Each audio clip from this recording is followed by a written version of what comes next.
Terus bagaimana hubungan dengan anak saya yang sekolah di pesantren, Pak? Ini mau nanya. Kita sudah bersuci atau berwudu. Terima kasih, Kemudian Bapak. bersama dengan wudunya batal. Wudunya batal. Ya, bismillah. Assalamualaikum warahmatullahi wabarakatuh. Alhamdulillah hamdan katsiran tayyiban mubarakan fi kama yuhibbu rabbuna wa yarda. Asyhadu la ilaha illallah wahdahu la syarikalah wa asyhadu anna Muhammadan abduhu wa rasuluhu amma ba'd. Pemirsa Fatwa TV, senang sekali kita dapat berjumpa kembali di program acara live interaktif Jalan Lurus Akidah. Dan alhamdulillah Al-Ustadz yang mengasuh acara ini sudah terhubung bersama kita di malam hari ini, yaitu Al-Ustadz Dr. Abdullah Roy Hafizahullah Ta'ala, dan beliau posisinya di kota Serang, Banten, di Pandeglang tepatnya, di Ma'had atau Pondok Pesantren Riyadhus Shalihin, begitu. Dan sebentar lagi kita akan sapa Ustadznya, namun sebelumnya ada beberapa sedikit pengumuman. Sekali lagi saya umumkannya untuk bagi pemirsa yang ingin telepon bertanya kepada Ustadz Dr. Abdullah Roy, bisa menemukan dua line telepon. Pertama line 021 212 32 333. 021 212 32 333. Nah, itu yang dulu. Nah, sekarang kami tambah lagi, ditambah ya, bukan dihilangkan, ditambah dengan line telepon WhatsApp di 0821 7000 6087. Itu telepon WhatsApp. Insya Allah lebih mudah dan murah insya Allah, dan semoga bisa dimanfaatkan dengan baik ya untuk dua line telepon ini. Dan pemirsa Fatwa TV, menjelang beberapa lama lagi, tidak lama lagi kita akan semoga ya Allah sampaikan kita di bulan Ramadan. Semoga kita disampaikan di bulan Ramadan oleh Allah, yaitu bulan yang penuh berkah insya Allah, dan di sini bisa dimanfaatkan untuk beberapa jamnya bagi mereka yang masih ingin bertanya kepada Al-Ustadz, semua asatizah Dewan Fatwa, dengan jadwal yang sedikit ada penyesuaian tentunya ya. Yang namanya di situ kan umat Islam rata-rata ada sahur, ada buka puasa, maka untuk khusus saya umumkan untuk khusus live interaktif Jalan Lurus Akidah ini bersama Ustadz Dr. Abdullah Roy di hari Kamis jam 7 pagi. Nah, hari Kamis jam 7 pagi. Insya Allah nanti kami akan share pengumuman penyesuaian jadwal untuk di bulan Ramadan. Ya, itu saya cicil ya, teaser untuk pengumuman perubahan jadwal untuk khusus Jalan Lurus live interaktif Jalan Lurus untuk Dr. Abdullah Roy di hari Kamis jam 7 pagi. Insya Allah. Nah, tidak berpanjang lebar, sekarang kita sapa Ustadznya ya. Assalamualaikum warahmatullahi wabarakatuh, Ustadz Abdullah Roy. Waalaikumsalam warahmatullahi wabarakatuh. Sehat Bapak? Alhamdulillah. Antum sehat Ustadz? Kami di sini sehat. Alhamdulillah. Seger antum. Senang ngelihatnya antum seger gitu. Masya Allah. Barakallahu fiik. Masya Allah Ustadz. Dengan bertemunya antum di acara ini, antum bersedia meluangkan waktu. Pertama kami bersyukur kepada Allah. Kemudian kami berterima kasih sama antum, kepada antum yang rela meluangkan waktunya di tengah kesibukan antum mengajar yang luar biasa padat, memberikan materi kajian yang luar biasa padat, juga baik online maupun yang offline. Masya Allah, Masya Allah, barakallahu fikum Ustaz. Kami sangat beruntung antum bisa berkunjung tetap di Fatwa TV. Barakallahu fikum Ustaz atas waktunya. Begitu Ustaz. Kemudian Ustaz, di malam hari ini live interaktif Jalan Lurus kami biasakan, dan kami ingin dibiasakan untuk menerima nasihat atau peringatan dari antum Ustaz. Untuk waktu dan tempatnya kami persilahkan kepada antum. Tafadhal ya Ustaz.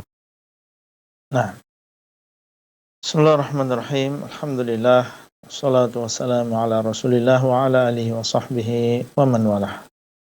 Kaum muslimin yang dimuliakan oleh Allah SWT dimanapun antum berada, para pemirsa Fatwa TV. Sekarang kita sudah melewati sepertiga dari bulan Sya'ban, dan insya Allah kita akan menemui apa yang dinamakan dengan nisfu Sya'ban atau pertengahan bulan Sya'ban. Iya. Di dalam sebuah hadis dari Abu Musa al-Asy'ari radhiyallahu ta'ala anhu, Nabi SAW mengatakan, Inna Allah ta'ala la yattali'u fi lailatin nisfi min Sya'ban fayaghfiru li jami'i khalqihi illa limusyrikin au musyahid.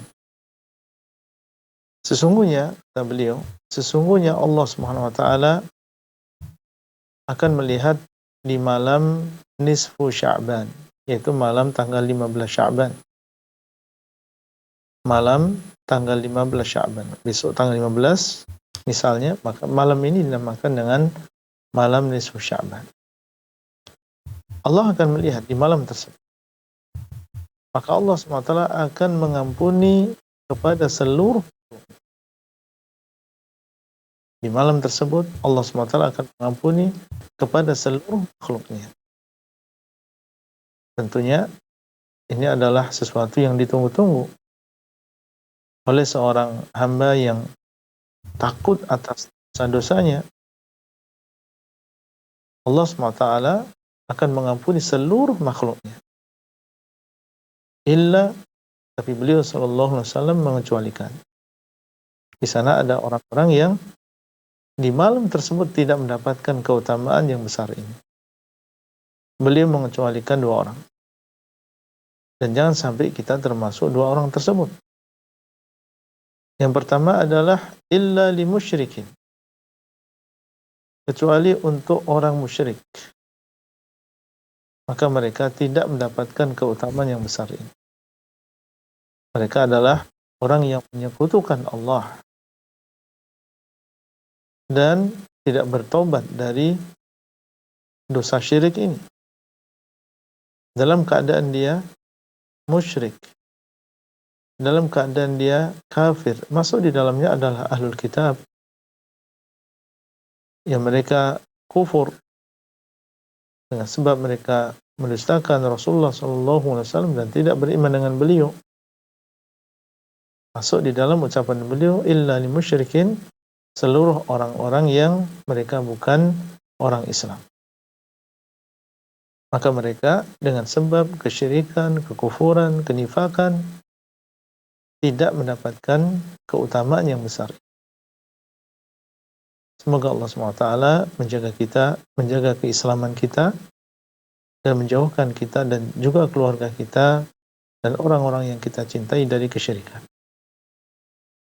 Itu golongan yang pertama. Golongan yang kedua, au musyahin, atau orang yang memiliki permusuhan dengan saudaranya se-Islam. Pertengkaran, saling berpaling satu dengan yang lain, saling membelakangi satu dengan yang lain, saling tidak menyapa satu dengan yang lain, tidak mengucapkan salam, memutus persaudaraan, entah itu dengan tetangganya atau dengan teman satu pekerjaan atau dengan keluarga, dengan kerabat. Maka ini masuk di dalam ucapan beliau au musyahin, atau seseorang yang dia memiliki permusuhan dengan saudaranya. Ini golongan yang kedua, termasuk di antara yang tidak mendapatkan keutamaan yang besar di malam tersebut. Masih ada beberapa waktu. Ada beberapa hari kita mempersiapkan diri. Kalau memang ada sesuatu antara kita dengan orang Islam yang lain, dengan tetangga, dengan kerabat, dengan keluarga, maka masih ada waktu untuk memperbaiki, memaafkan, menyapa, menelpon, mengucapkan salam, berbicara, meminta maaf, supaya ketika kita mendapatkan malam tersebut, maka kita termasuk orang yang terbebas dari 2 perkara ini dan mendapatkan pahala yang besar di sisi Allah SWT. Dan hadis ini adalah hadis yang sahih. Dan di sana ada hadis yang tidak sahih, bahkan dusta atas nama Nabi SAW, yaitu tentang keutamaan melakukan seperti misalnya melakukan sholat malam di malam nisfu Sya'ban. Kita katakan malam nisfu Sya'ban memang memiliki keutamaan seperti tersebut dalam hadis yang sahih tadi, tapi mengkhususkan malam tersebut dengan sebuah amalan tertentu seperti misalnya sholat dan juga melakukan puasa di tanggal 15 Sya'ban, ini tidak ada dalil yang sahih yang menunjukkan tentang disyariatkannya amalan tersebut. Ini adalah hadis yang batil.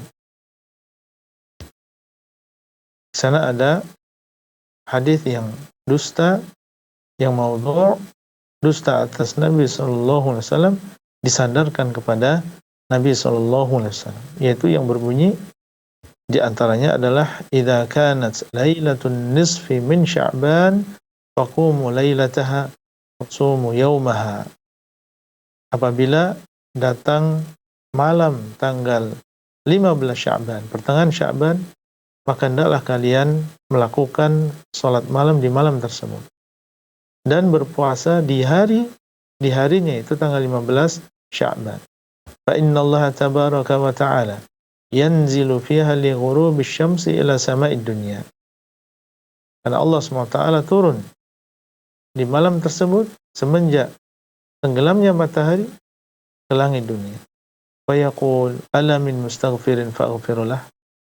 Kemudian Allah SWT berkata, apakah ada yang memohon ampun? Niscaya aku akan mengampuni. Ala min mustarzikin fa'arzuquhu. Apakah ada yang meminta rezeki sehingga aku memberikan rezeki kepadanya? Ala mubtalan fa'u'afiyahu. Apakah ada di sana yang mendapatkan musibah sehingga aku mengangkatnya dari musibah tersebut?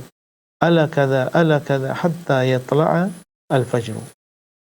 Demikian Allah SWT mengatakan, apakah ada yang demikian? Apakah ada yang demikian? Sampai datang waktu subuh. Maka hadis ini tidak sahih, diriwayatkan oleh Ibnu Majah, dan di dalam sanadnya ada seorang rawi yang dituduh dia adalah sebagai orang yang berdusta atas nama Nabi SAW. Sehingga kesimpulannya, malam tersebut adalah malam yang memiliki keutamaan. Allah SWT mengampuni dosa bagi seluruh makhluk kecuali yang musyrik, kecuali orang yang punya permusuhan dengan saudaranya Islam. Adapun pengkhususan malam tersebut dengan melakukan salat malam, maka ini tidak ada dalil yang sahih. Demikian pula mengkhususkan malam tanggal 15 Sya'ban, yaitu hari tanggal 15 Sya'ban dengan puasa, ini juga tidak ada dalil yang mengkhususkan demikian. Namun seandainya di malam tersebut seseorang sudah terbiasa dia melakukan sholat malam sebelumnya, kemudian di malam tersebut dia sholat malam, tidak masalah, karena dia tidak bermaksud mengkhususkan. Dia sudah terbiasa melakukan sholat malam sebelumnya dan dia melakukan di malam tersebut. Orang yang berpuasa tanggal 15 dan tidak ada maksud dia untuk mengkhususkan, dia sudah terbiasa melakukan puasa-puasa sebelumnya. Mungkin dia melakukan puasa Sya'ban atau bertepatan tanggal 15 dengan hari Senin atau hari Kamis, kemudian dia berpuasa, maka ini tidak masalah karena dia tidak bermaksud untuk mengkhususkan. Semoga Allah SWT memberikan pemahaman kepada kita tentang ilmu agama dan memberikan taufik kepada kita untuk mengamalkan. Demikian yang bisa kita sampaikan, semoga bermanfaat. Nah, Masya Allah, barakallahu fiikum Ustaz atas nasihatnya tentang meluruskan apa yang biasa menjadi paradigma nifsu Sya'ban yang beredar di masyarakat ya Ustaz ya. Barakallahu fiikum atas peringatan dan nasihatnya untuk kita semua di sini. Semoga pemirsa dan saya juga teman-teman bisa mengambil pelajaran dari apa yang sudah disampaikan Ustaz Roy. Berikutnya Ustaz, sepertinya kita bisa mulai dari pertanyaan pertama ya Ustaz ya. ya, Baik. insyaallah. Bismillah. Sekarang pertanyaan pertama itu datang dari hamba Allah di Riau, Kota Pekanbaru, begini bunyinya. Assalamualaikum Ustaz Roy. Di bulan Ramadan, kalau seseorang bermaksiat, maka hanya mendapatkan rasa lapar dan haus. Pertanyaannya, kita sebagai manusia tidak terlepas dari dosa. Apakah kalau kita melakukan dosa saat Ramadan, walaupun kecil, maka kita tidak mendapatkan keutamaan puasa? Tanda tanya. Dan Ana berusaha untuk memperbanyak ibadah dan meninggalkan maksiat pada saat Ramadan. Tapi Ana pernah melakukan dosa besar, beberapa dosa besar. Walaupun Ana berusaha untuk menghentikannya. Nah, yang mau tanyakan lagi, apakah Ana tetap mendapatkan keutamaan Ramadan ya Ustadz? Jazakallah khairan. Barakallahu fikum. Memang disebutkan di dalam sebuah hadis Nabi SAW mengatakan, "Man lam yada' qawla zur wal 'amala bihi falaysa lillahi hajatun bi an yada'a ta'amahu wa syarabahu." Barang siapa yang tidak meninggalkan qawla zur, yaitu ucapan yang dusta dan amalan yang dusta, masuk di dalamnya adalah kemaksiatan-kemaksiatan, maka Allah SWT tidak butuh dia dalam meninggalkan makanan dan juga minumannya. Kenapa demikian? Karena orang yang berpuasa, sesuatu yang asalnya diperbolehkan oleh Allah SWT, yaitu makan dan juga minum, ditinggalkan oleh orang yang berpuasa. Ditinggalkan oleh orang yang berpuasa lillah, karena Allah SWT. Sehingga tentunya kalau yang boleh saja dia tinggalkan karena Allah, apalagi sesuatu yang jelas-jelas dilarang oleh Allah SWT. Maka kita harus berpikir, kita gunakan akal kita.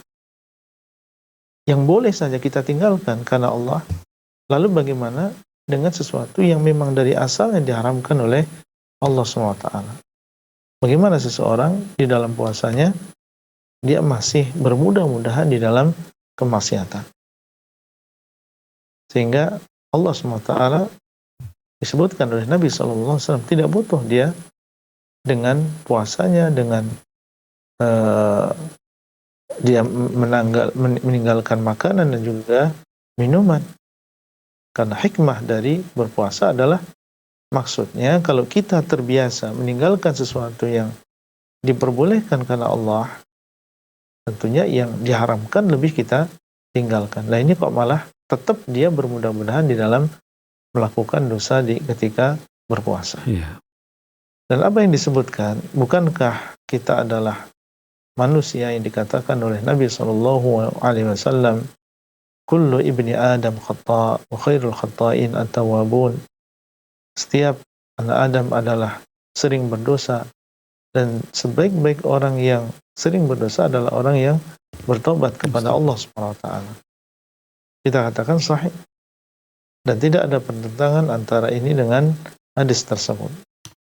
Hadis tersebut adalah bagi orang yang dia bermudah-mudahan dalam melakukan dosa di siang hari di bulan Ramadan. Tidak membedakan antara bulan Ramadan dengan selain bulan Ramadan. Saat dia berpuasa dengan selain dia berpuasa.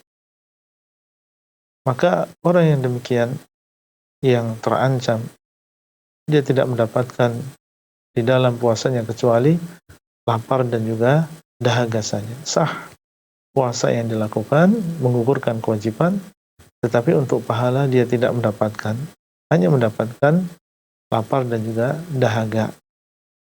Adapun orang yang sudah berusaha bertakwa kepada Allah SWT, menjalankan perintah, menjauhi larangan Allah SWT, kemudian dia terjerumus ke dalam dosa dan dia dalam keadaan puasa.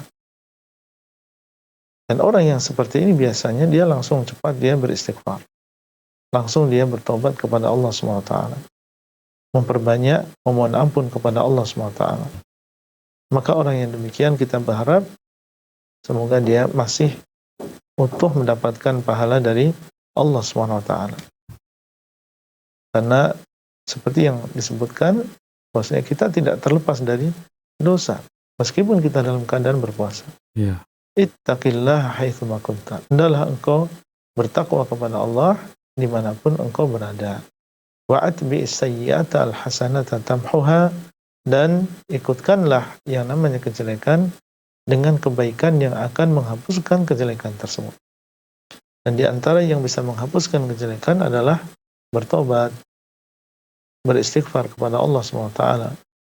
Sehingga Allah Ta'ala a'lam, kalau kita sudah berusaha semaksimal mungkin, bertakwa kepada Allah semaksimal mungkin, kemudian terjerumus ke dalam sebuah dosa dan kita dalam keadaan berpuasa, dan segera kita beristighfar, bertobat kepada Allah, semoga yang demikian tidak mengurangi pahala yang kita dapatkan dari puasa kita. Wallahu ta'ala a'lam. Ya, amin. Masya Allah, barakallahu fikum Ustaz. Seperti itu saja, jadi masih ada harapan ya Ustaz.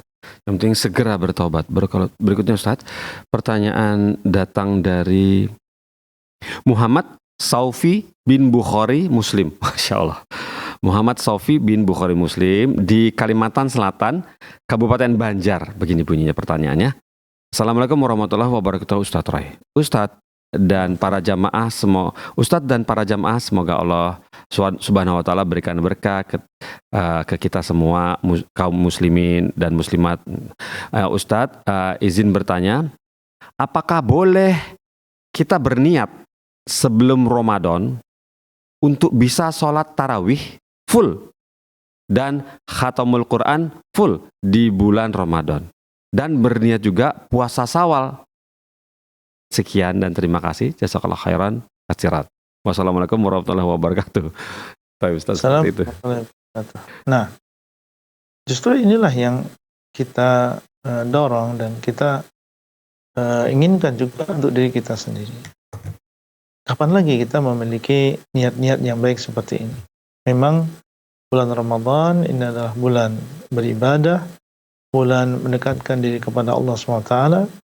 Kita niatkan dari awal untuk berpuasa secara penuh, karena itu memang sebuah kewajiban. Kemudian kita niatkan di malam hari untuk melakukan sholat tarawih bersama kaum muslimin, menghidupkan malam kita dengan melakukan sholat tarawih sebagaimana dahulu Nabi SAW melakukan sholat tarawih di malam hari di bulan Ramadan. Demikian pula kita niatkan untuk setelah bulan Ramadan melakukan puasa 6 hari di bulan Syawal, kemudian mengkhatamkan Al-Quran di bulan Ramadan. Maka niat-niat seperti ini, semoga ini adalah awal dari kebaikan yang sudah ada di dalam diri kita. Niat, pokoknya nanti insya Allah kalau sudah datang bulan Ramadan, kita akan melakukan ibadah-ibadah tersebut. Maka fastabiqul khairat, hendaklah kalian berlomba-lomba dalam kebaikan. Dan Nabi SAW mengatakan, ihris ala ma yanfa'uk, hendaklah engkau bersemangat untuk melakukan sesuatu yang bermanfaat bagimu.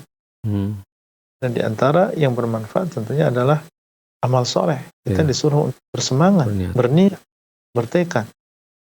Nah, dan semoga kalau kita punya tekad yang kuat seperti itu.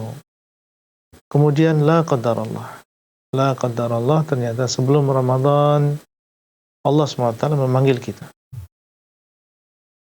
Datang ajal kita sebelum Ramadan. Kita berharap semoga kita mendapatkan pahala niat. Tapi dengan tentunya kita punya niat yang kuat, seandainya datang bulan Ramadan saya akan melakukan demikian dan demikian. Allah Ta'ala a'lam. Masya Allah. Jadi mendapatkan keutamaan pahala niat ya Ustaz ya. Minimal saja jika tidak disampaikan oleh Allah. Barakallahu fikum Ustaz atas jawabannya kepada yang bertanya.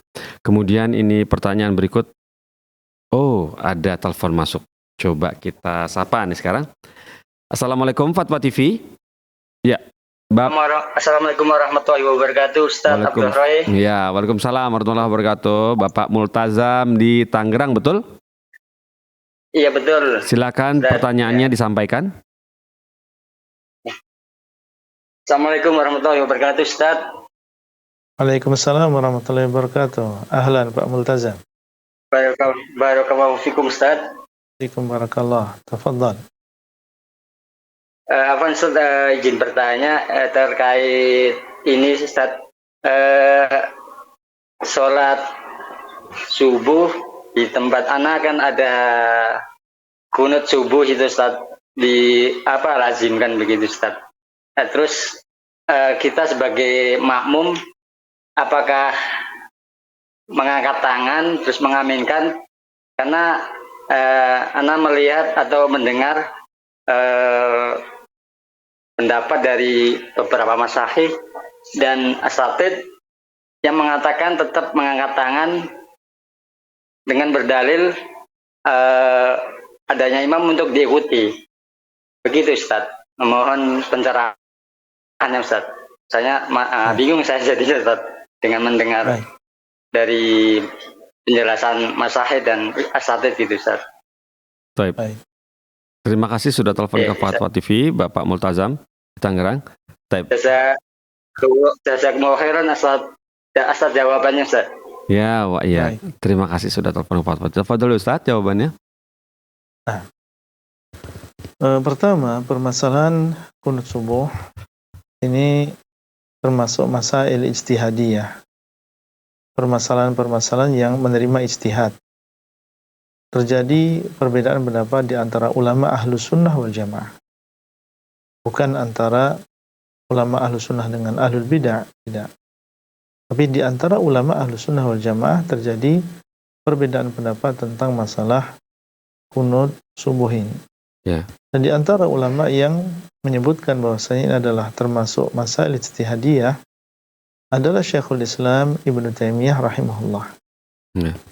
Kalau kita tahu bahwasanya adalah termasuk masail ijtihadiyah, maka tentunya sikap kita sebagaimana dalam permasalahan-permasalahan ijtihadiyah yang lain, kita mengambil pendapat yang menurut kita lebih kuat. Kalau memang kita bisa menguatkan di antara dua pendapat tersebut, kemudian kita amalkan. Dan kita tidak menganggap orang yang menyelisih kita kemudian sebagai ahlul bid'ah atau dia keluar dari ahlus sunnah wal jamaah hanya karena dia melakukan kunut subuh. Ini yang perlu kita pahami. Kemudian yang kedua, seandainya kita sholat di belakang orang yang kunut subuh dan kita tahu bahwa ini adalah masalah ijtihadiyah, maka ketika kita menjadi makmum dan imam dia melakukan kunut subuh, kita mengangkat tangan dan juga mengaminkan. Kita mengangkat tangan dan juga mengaminkan. Berdasarkan keumuman hadis Nabi SAW, innama ju'ilal imamu liyu'tamma bihi. Sesungguhnya imam itu diangkat untuk diikuti. Sesungguhnya imam itu diangkat untuk diikuti. Dan fatwa inilah yang dikeluarkan diantaranya oleh Syekh Muhammad bin Saleh Al-Utsaimin rahimahullah, seorang ulama besar di Saudi Arabia di zamannya, dan beliau meninggal sekitar 24 tahun yang lalu. Di antara fatwa beliau adalah seorang makmum apabila dia sholat di belakang imam yang kunut subuh, maka dia mengangkat tangan dan juga mengamini. Wallahu ta'ala a'lam. Nah, Barakallahu fikum Ustaz. Ya, jadi ini adalah masail perbedaan pendapat antara ahlus sunnah ya Ustaz ya, bukan dengan ahlul bidah. Barakallahu fikum Ustaz. Dan pertanyaan berikut ini, apakah ada telepon teman-teman?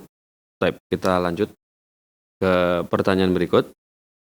Oh, ada telepon ternyata. Baiklah, kita sapa penelponnya, Bapak Asep di Lampung. Assalamualaikum, Fatwa TV. Ya. Assalamualaikum warahmatullahi wabarakatuh. Waalaikumsalam warahmatullahi wabarakatuh, Bapak Asep di Lampung. Silakan Bapak Asep. Ini Pak Ustadz mau bertanya tentang malam nisfu Sya'ban. Katanya kan keutamanya kan Allah akan mengampuni semua manusia gitu Pak Ustadz, kecuali orang yang dua orang yang ditanyakan, yang musyrik ini gimana Pak Ustadz, kalau umpamanya melakukan syirik kecil apakah masih diampuni Pak Ustadz ketika malam nisfu Sya'ban gitu Pak Ustadz? Baik, itu saja pertanyaannya. Jazakallah khair. Ya, Jazakallah khair. Assalamualaikum warahmatullahi wabarakatuh. Waalaikumsalam warahmatullahi wabarakatuh. Terima kasih sudah telepon Fatwati. Tafadhal Ustaz. Wallahu ta'ala alam. Yang dimaksud dengan ucapan Nabi SAW illa li musyrikin, maksudnya adalah orang-orang yang melakukan syirik yang besar. Orang-orang yang melakukan syirik yang besar, maka merekalah yang tidak mendapatkan keutamaan ini. Adapun seorang muslim yang dia melakukan dosa di bawah syirik yang besar, maka semoga yang demikian tidak menghalangi untuk mendapatkan ampunan tersebut. Wallahu ta'ala a'lam. Baik. Nah. Masya Allah. Barakallahu fiikum Ustaz. Seperti itu ya jawabannya. Bapak yang bertanya tadi, Bapak Asep di Lampung. Semoga bisa paham ya Pak ya. Nah, kemudian ini pertanyaan berikut datang dari, telepon lagi teman-teman. Baik. Pertanyaan berikut datang dari Ibu Yanti di Sumatera Barat. Baiklah, kita coba sapa sekarang. Ya, Assalamualaikum Fatwa TV. Ya. Ya, Ibu Yanti, Assalamualaikum. Waalaikumsalam Ya. warahmatullahi wabarakatuh. Silakan Ibu Yanti. Ya, Assalamualaikum Ustaz. Assalamualaikum warahmatullahi wabarakatuh. Ini Ustaz mengenai orang yang pernah dizolimi seperti menggibahnya. Jika tidak minta maaf, apakah bisa ditebus dengan mendoakan ampunan untuknya Ustaz? Agar tidak menjadi orang yang bangkrut di akhirat kelak Ustaz. Barakallahu Afwan, fiikum. diulang. Assalamualaikum Ibu. warahmatullahi wabarakatuh. Waalaikumsalam. Ibu Yanti, masih tersambung? Ya. Bisa diulang pertanyaannya? Tentang orang yang pernah kita gibahi, apakah bisa kita digibahi. minta, selain kita minta maaf, apakah bisa minta mendoakan ampunan untuknya agar kita tidak menjadi orang yang bangkrut di akhirat kelak? Oh begitu. Yang pernah menggibahi ya, kita gibahi terus kita mendoakan ampunan untuk dia gitu ya, agar tidak menjadi orang yang bangkrut di akhirat. Begitu? Baik. Taib. Iya, ya Pak. Terima kasih sudah telepon ke Fatwa TV Ibu Yanti. Tafadhal, Assalamualaikum Ustaz. warahmatullahi wabarakatuh. Waalaikumsalam warahmatullahi wabarakatuh. Iya, pertanyaan yang insya Allah bermanfaat dari Iya, Ibu Yanti. Yanti tentang masalah riba adalah dosa besar. Iya. Banyak antara kita yang bermudah-mudah, kemudian dia membicarakan kejelekan saudaranya, padahal hadisnya jelas yang berisi tentang ancaman bagi orang yang melakukan ghibah. Maksudnya di hari kiamat akan diambil pahala kebaikannya sesuai dengan kadar kezalimannya. Dan kalau sampai dia habis kebaikannya, sementara banyak orang-orang yang dia zalimi, maka akan diambil dari dosa-dosa mereka sesuai dengan kadar kezaliman tersebut, kemudian diberikan kepada orang yang menzalimi. Termasuk di antara kezaliman tadi adalah ghibah. Ya. Tentunya kita berlindung kepada Allah SWT. Amin. Jangan sampai kita termasuk orang yang bangkrut tersebut. Datang di hari kiamat dalam keadaan membawa pahala puasa, membawa pahala sholat, pahala Al-Quran, pahala haji. Ternyata banyak kezaliman yang kita lakukan dengan lisan kita, termasuk di antaranya adalah ghibah atau dengan perbuatan kita. Nah, bagaimana seandainya sudah terlanjur? Ya. Kalau sudah terlanjur seseorang melakukan ghibah kepada orang lain, kalau memang tidak dikhawatirkan di sana terjadi mudarat yang lebih besar, maka seseorang langsung meminta maaf kepada orang tersebut. Bisa juga dengan secara umum, saya minta supaya seluruh kesalahan yang saya lakukan terhadap dirimu dimaafkan. Dan tidak perlu dia menyebut secara terperinci, saya pernah membicarakan antum demikian dan demikian. Karena terkadang ketika disebutkan, itu justru malah menambah permasalahan. Iya. Iya. Menambah panjang problem. Hingga secara umum saya disebutkan, saya minta maaf atas seluruh kesalahan yang saya lakukan. Dan nah, kemudian yang kedua, setelah atau sebelumnya kita menyebutkan kejelekan, maka usahakan kita ganti. di majelis-majelis yang lain kita menyebutkan kebaikan-kebaikan beliau. Menyebutkan kebaikan-kebaikan beliau. Kemudian yang ketiga, seperti yang disebutkan dalam pertanyaan tadi, kita banyak mendoakan kebaikan untuk beliau. Ya, dengan semoga diampuni dosanya, semoga diberkahi kehidupannya, semoga dimasukkan ke dalam surga, semoga dijauhkan dari neraka. Kita berbanyak untuk mendoakan kebaikan untuk beliau. Maka kita berharap dengan cara-cara seperti ini, dan tentunya diiringi dengan tobat yang nasuh, ya, punya tekad untuk tidak melakukan itu di masa yang akan datang. Dan kita mendapat cerita sebagian ikhwah di mana dia memiliki seorang ibu yang salihah, sudah sepuh dan sudah meninggal dunia. Cuma dia menceritakan bagaimana kesolehan ibunya ini, di mana dia pantang untuk menghibai orang lain, sehingga ketika dia datang tamu misalnya, kemudian dia mulai membicarakan kejelekan orang lain atau menghibah orang lain, maka dia memiliki tindakan yang tegas. Saya lupa apakah dengan ucapan atau dia meninggalkan tempat tersebut dan seterusnya. Cuma dia ceritakan ibunya ini termasuk orang yang tidak suka dengan ghibah dan pantang untuk membicarakan kejelekan orang lain. Dan demikianlah seharusnya seorang muslim lebih banyak menyibukkan dirinya, mengoreksi dirinya sendiri, ya, daripada dia mengungkit-ungkit kejelekan orang lain. Seandainya kita sibukkan untuk mengoreksi kekurangan kita, kesalahan kita, maka ini lebih bermanfaat untuk dunia dan juga akhirat kita daripada kita menyibukkan diri mengumbar, menyingkap kejelekan-kejelekan orang lain. Wallahu ta'ala a'lam. Nah, Masya Allah. Barakallahu fikum Ustaz, seperti itu Ustaz. Jadi kita sebaiknya lebih menyibukkan dengan mengoreksi diri sendiri ya, muhasabah diri sendiri ya, daripada mencari-cari kejelekan orang lain. Begitu Ustaz ya, intinya ya. Barakallah. Kemudian ini berikutnya, apakah ada telepon? Type. Ada telepon masuk dari Ibu Evi di Padang ya. Coba kita sapa sekarang. Assalamualaikum Fatwa TV. Assalamualaikum warahmatullahi wabarakatuh. Assalamualaikum Fatwa TV. Waalaikumsalam warahmatullahi wabarakatuh. Ya, Ibu Evi, kami minta bantuannya untuk Ibu Evi mengecilkan volume untuk menonton acara kami. Di mana? Di televisi mungkin? Dikecilkan volumenya ya Bu ya. Nanti bicara dengan Ustadz melalui telepon. Silakan. Ya.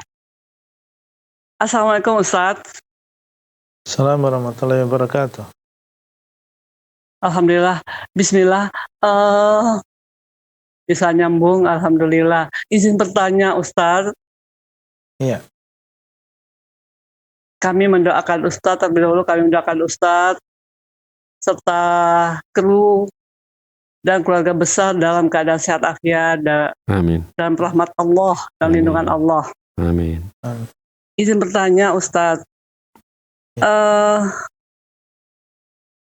apa yang harus dilakukan oleh seorang wanita jika seumur-umur nggak pernah mengqadha puasanya sejak akhir balik sampai menopause?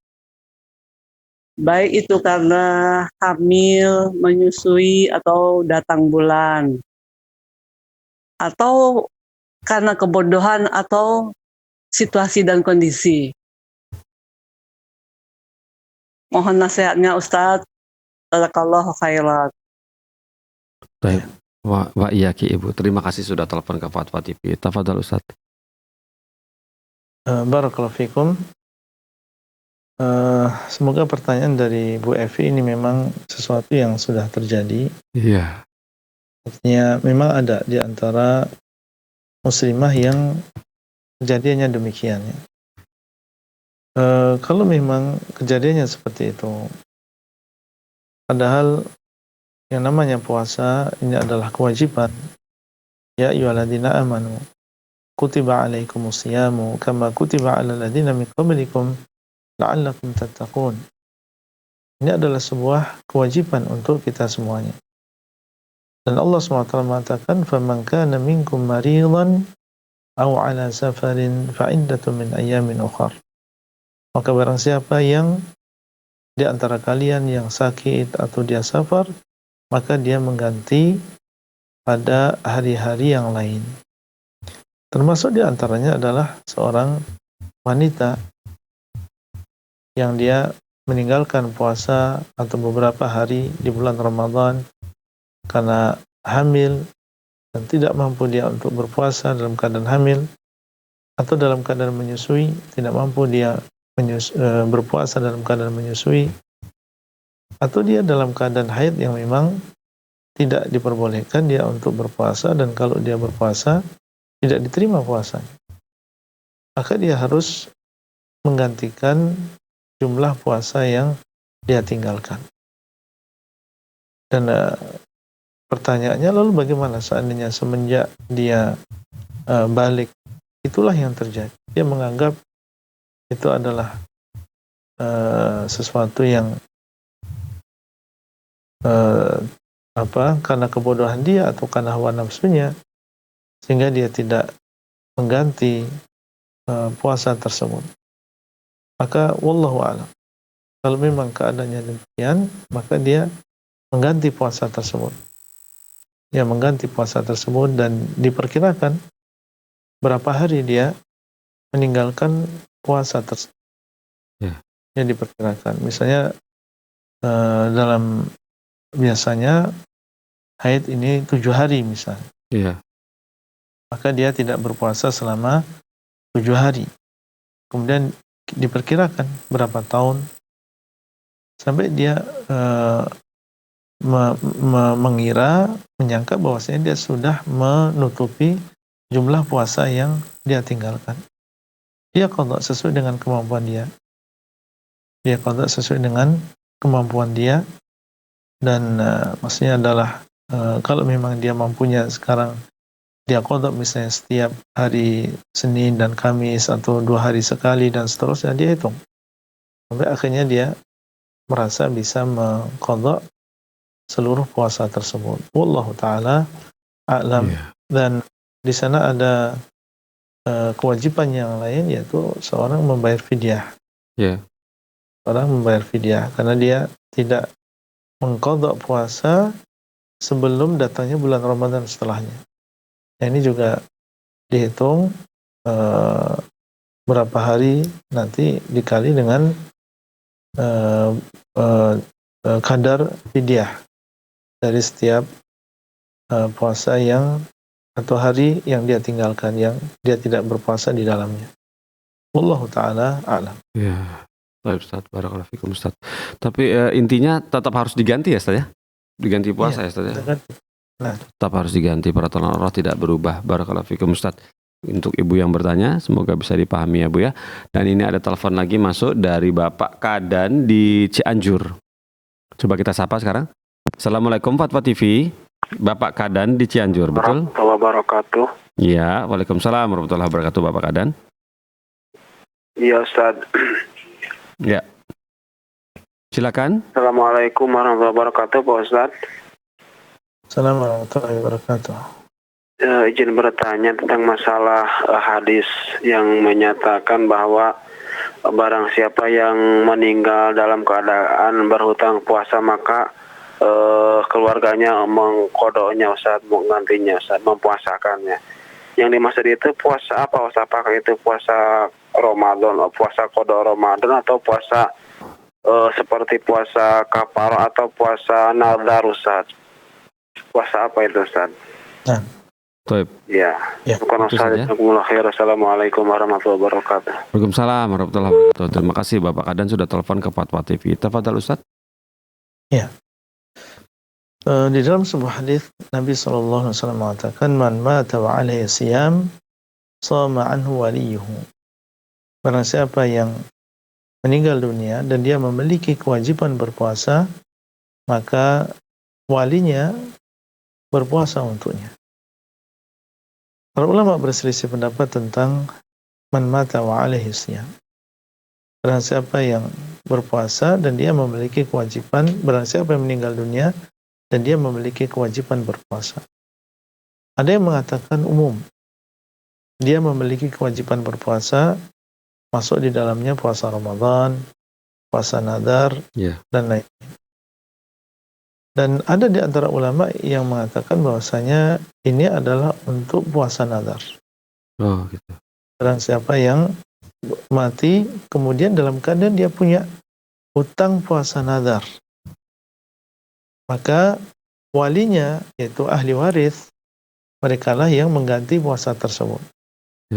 Misalnya dia bernadar berpuasa selama 10 hari, kemudian dia memiliki 2 anak misalnya, dan 1 istri, maka mereka ahli waris tersebut menggantikan puasa tersebut, entah itu 1 orang berpuasa selama 10 hari atau dibagi, ya ini 4 hari, yang ini 2 hari misalnya. Yang penting mereka mengganti puasa tersebut. Nah, dan pendapat yang kedua ini yang mengatakan bahwasanya ini adalah khusus puasa nadar, wallahu ta'ala a'lam, inilah yang lebih kuat. Yang lebih kuat karena disebutkan dalam hadis, diumpamakan ini seperti kalau mereka punya hutang, punya hutang uang, bukankah kita yang membayar hutangnya sebagai ahli waris? Dan kenapa disamakan di sini? Karena orang yang memiliki nazar tadi, sebenarnya puasa bagi dia itu bukan kewajiban, tetapi dia mewajibkan atas dirinya sendiri. Ya, itu kewajiban dia sendiri yang mewajibkan. Asalnya tidak wajib berpuasa selama 10 hari, tapi dia bernazar, saya bersumpah untuk berpuasa selama 10 hari. Kan dia mewajibkan sesuatu yang tidak wajib sebenarnya atas diri sendiri. Maka ini serupa dengan hutang. Ketika dia berhutang, berarti dia telah mewajibkan dirinya untuk mengeluarkan uang, untuk mengembalikan uang tersebut. Nah, ini berbeda dengan puasa Ramadan, karena puasa Ramadan ini memang kewajiban dari Allah Rabbul Alamin. Sehingga ketika seseorang meninggal dunia sementara dia belum membayar hutang tersebut, maka ini sudah gugur kewajibannya. Ini adalah puasa yang Allah SWT wajibkan, oleh Allah SWT diwajibkan atas hambanya ketika dia punya hutang, ya setelah bulan Ramadan ternyata dia punya hutang, misalnya di hari raya Idul Fitri dia meninggal dunia, sempat dia membayar hutang tersebut, maka tidak ada kewajiban bagi keluarga untuk membayar hutangnya tadi. Itu puasa ini sudah gugur kewajibannya. Jadi yang wajib adalah ketika dia bernazar. Nah, wallahu ta'ala a'lam. Masya Allah, barakallahu fikum Ustaz. Seperti itu ya. Jadi yang lebih kuat itu adalah puasa nazar ya, tipe puasa nazar ya, bukan Ramadan. Barakallahu fikum Ustaz. Dan ini ada satu telepon lagi. Oh, yang tadi sepertinya ini Ibu Evi di Padang kalau nggak salah ya. Kita coba angkat. Assalamualaikum, Fatwa TV. Waalaikumsalam warahmatullahi wabarakatuh. Iya, Ibu Evi. Ya, silakan Ibu Evi. Waalaikumsalam warahmatullahi wabarakatuh. Silakan Ibu Evi. Ya. Baik Ustaz. Tadi saya kurang jelas jawaban Ustaz karena terputus tentang tidak pernah mengqada puasa itu Ustaz. Jadi apa yang harus dilakukan Ustaz? Kita mengganti puasa sementara usia udah tua, terus membayar fidyah. Berapa ukuran fidyahnya Ustaz? Ya, baik. Itu ya, Bu ya. Ya. Baik. Minta tolong dijelaskan lagi Ustaz, ya. Ya, Ibu didengarkan melalui televisi Ibu ya, didengarkan melalui televisi Ibu. Betul. Ya. Terima kasih sudah telepon ke Fatwa TV. Tafadhal Ustaz. Ya, jazakallahu khairan Ustaz. Wa iya. Nah, tadi sudah kita sebutkan dan nanti bisa ada rekamannya ya Pak? Ada, insya Allah. Ada insya Allah ya. Ya. Baik. Kalau memang kita tidak mampu karena kita sudah tua, berarti dan tidak ada tentunya waktu bisa kembali lagi ya, atau kita dalam keadaan sakit yang tidak diharapkan kesembuhannya, maka dalam keadaan demikian ya kita tidak diwajibkan untuk berpuasa karena untuk mengganti puasa sudah tidak mampu gitu. Iya. Kalau memang keadaan tua kita dan sakit kita menghalangi kita untuk berpuasa, sama sekali tidak mampu untuk berpuasa.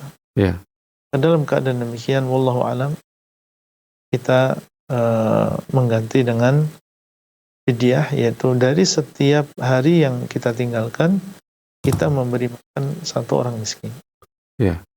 Dari setiap hari yang kita tinggalkan kita memberi makan satu orang miskin. Iya. Itu sampai dia kenyang. Iya. Nah, sampai dia kenyang di waktu pagi apa memberi pagi siang sore kan kadang makan 3 kali sehari atau cukup satu kali satu porsi? Berarti satu kali dia makan satu hari puasa. Oh, satu kali dia makan satu hari mengganti satu hari puasa. Dia tinggalkan puasa yang dia tinggalkan, maka dia memberi makan satu orang miskin sampai kenyang. Sekali makan sampai kenyang. Iya, kalau mau dikilokan itu sekitar 1,5 kilo.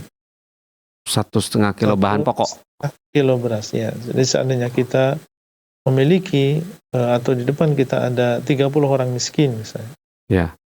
Kemudian masing-masing kita berikan 1,5 kilo beras. Ya. Berarti kita butuh 45. Iya betul. Nah, 45 kilo beras. Berarti kita telah membayar untuk 30 hari. Oh, Masya Allah.